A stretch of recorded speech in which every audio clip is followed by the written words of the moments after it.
Hello, in this jQuery video I am going to show you how to set an attribute. So here we've got code how to get an attribute. So you have some sort of selector, any sort of selector that you want, do .attr, which is short for attribute, then you put the name of the attribute in there and that returns the value.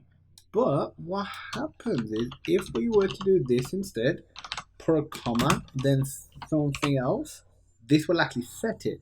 So if there's only one parameter, you'll return the value for this attribute. If there's two parameters, the first one will again just be the name or like the exact attribute, and then the second value will be the value that you assign to it. So if we have a look, we've got a title of hello world, and I'm actually just going to create a button,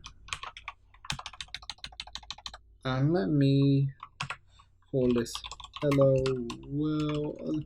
Actually, I'm gonna say click me, and I'm gonna say an ID of ID, epic button, for example. Save that in the JavaScript file. I am going to select it, so I'm going to do dollar hash epic button. I haven't covered some of these events such as click yet, but we've covered selectors, and I'll be covering all this in a separate video. And if I put function, so we are going to run this piece of code, and this code is just going to be this.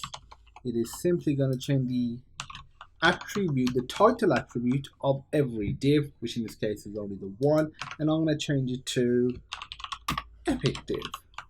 So if I save that, if I go to elements, go to body, as you can see it says hello world, everything's saved, reload, go back.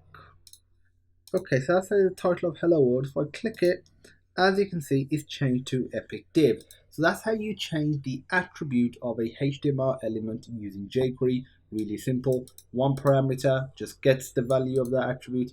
Two parameters sets the value of that attribute. Simple, easy, lemon squeezy. If you have any questions, feel free to pop me a message, and I look forward to seeing you in the next video.